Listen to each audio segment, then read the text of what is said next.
Hey Hyperlinkers, welcome back to OverClicked Gaming. Etheria Restart is here, and if you're planning to dive in or you're a new player, I've got 10 tips that you need to know when starting out. So let's get into it. Tip number 10. Rerolling is worth it, but it's a hassle. Etheria's rerolling process isn't the friendliest, but you'll get a lot of banner pulls early on in your account, so you'll have the option to pull for one of the top tier SSR animas right off the bat. It'll take about 15 to 20 minutes per reroll if that's something you're thinking of doing. Now, is it necessary? Absolutely not. But if you have the patience, it could give you a solid boost to start your account. So when we talk about rerolling, what exactly are we targeting? Well, in Etheria, they have a pity system, which means that for every 80 pulls, you're guaranteed to get an SSR ranked animus. However, not all anima are created equal. If we look at the probabilities, we have an original animus, which is a 0.75% chance.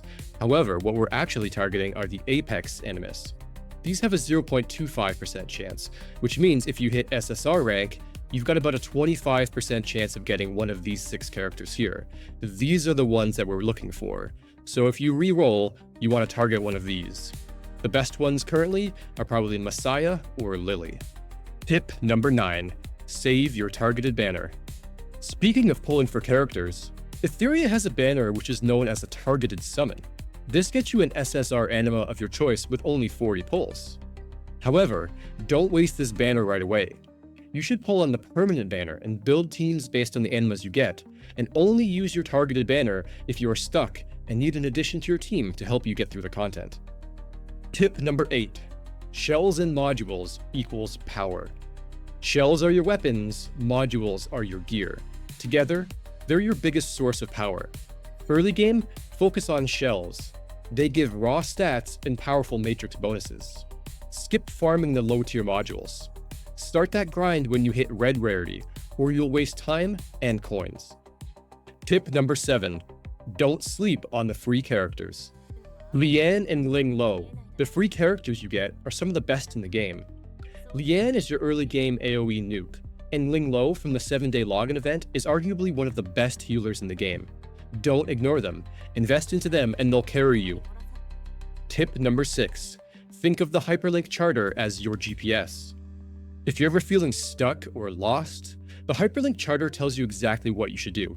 It's a mission-based system that rewards everything, whether that be character upgrades, gear farming, even PvP progress. Stick to it and you'll keep climbing. Not to mention, there's some great rewards along the way. Tip number 5. Speed is king. In Etheria, the faster you are, the more you act. Speed affects everything from turn order to strategy. Build fast supports, then your DPS.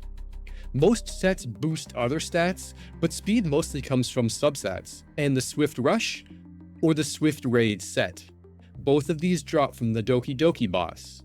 Farm her early and often. Tip number 4. Make use of the continuous battle function.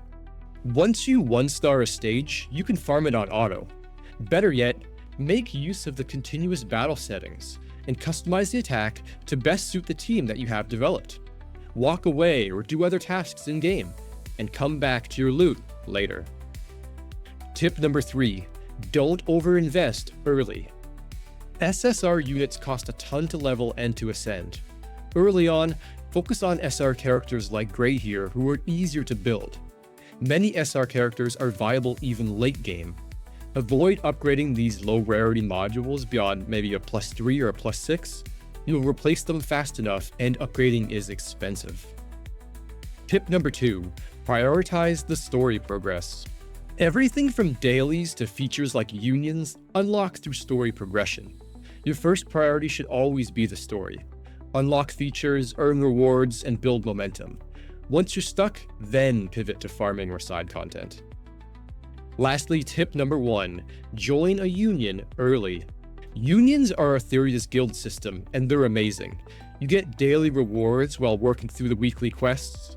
You have the Union Shop where you can spend coins on great rewards. You are even able to get an SSR duplicate every 1.5 months through the Union Assist program. The best part is that they're completely free and easy to join. Do it as soon as you unlock Chapter 4, Section 3. And now before I go, I want to give you just a few more bonus tips that I've picked up along the way. If you're building an Animus and you're not quite sure where to go, try clicking on the Animus Guide button here on the bottom while you're in the Animus Details page. You're able to choose what stage of the game you're in, and it's going to give you recommendations for modules, for key attributes, for certain matrix effects, even possible synergistic partners.